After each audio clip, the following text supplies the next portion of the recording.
میں آپ کے سامنے ایک حدیث شریف پیش کرنا چاہتا ہوں۔ آپ صلی اللہ علیہ وسلم نے ارشاد فرمایا کہ اگر 4 باتیں تمہارے اندر ہیں، اگر 4 باتیں تمہارے اندر ہیں تو پھر تمہیں کسی طرح کے افسوس کرنے کی ضرورت نہیں ہے، بلکہ اگر یہ 4 باتیں ہیں تو اس کا مطلب یہ ہے کہ آپ بہت مالدار ہیں، آپ کامیاب ہیں، آپ اپنی زندگی کے مقصد میں کامیاب ہیں، آپ اللہ کے پاس سرخرو ہیں، آپ اللہ کے پاس باعزت ہیں۔ وہ 4 باتیں کیا ہیں جو آپ صلی اللہ علیہ وسلم نے ارشاد فرمائی ہے؟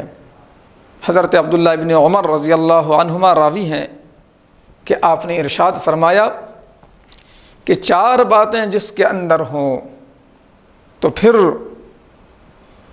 اگر اس کی زندگی میں کچھ چیزیں فوت ہو گئی ہوں، کچھ تمنائیں پوری نہ ہوئی ہوں، کچھ کمی رہ گئی ہو دوسری، تو اسے کسی قسم کی پرواہ کرنے کی ضرورت نہیں ہے، بلکہ اسے مطمئن ہونا چاہیے کہ ہمیں بہت کچھ حاصل ہے۔ اور وہ 4 باتوں میں سے ایک بات یہ ہے کہ آپ صلی اللہ علیہ وسلم نے ارشاد فرمایا سچائی۔ اگر بات میں سچا ہے کوئی انسان، اپنی زبان کو جھوٹ سے بچاتا ہے، حفاظت کرتا ہے اپنی زبان کی، تو بات میں سچا۔ دوسری چیز آپ نے ارشاد فرمائی حفظ الامانہ، امانتوں کی حفاظت۔ اگر امانتوں میں وہ خیانت نہیں کرتا اور امانتوں کی حفاظت کرتا ہے، خیانت سے بچتا ہے، تو یہ دوسری صفت اگر اس کے پاس ہے۔ تیسری صفت اچھے اخلاق، عمدہ اخلاق اس کے پاس ہے۔ اخلاق کا تعلق کئی چیزوں سے ہے۔ حسن اخلاق کا تعلق بولنے کے انداز سے ہے، حسن اخلاق کا تعلق الفاظ سے بھی ہے، حسن اخلاق کا تعلق اچھے انداز سے لین دین کرنے سے ہے، حسن اخلاق کا تعلق وعدے سے بھی ہے، حسن اخلاق کا تعلق آپسی سلوک و برتاؤ سے بھی ہے۔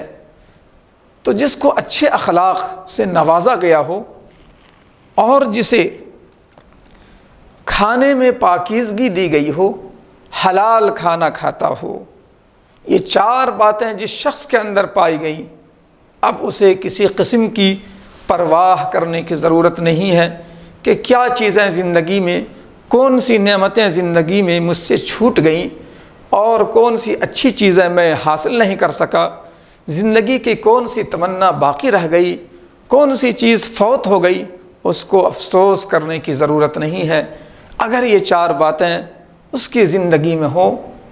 نمبر 1 بات میں سچائی، نمبر 2 امانتوں کی حفاظت، نمبر 3 حسن اخلاق، نمبر 4 حلال روزی، پاکیزہ کھانا۔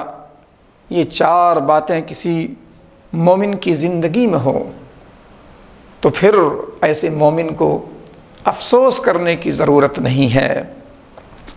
یہ حدیث شریف ہمیں ہدایت کرتی ہے، ہمیں بتلاتی ہے کہ امانت و دیانت کا خیال کتنی قیمتی چیز ہے کہ اللہ تبارک و تعالی ایسے بندے کو بہت پسند فرماتے ہیں۔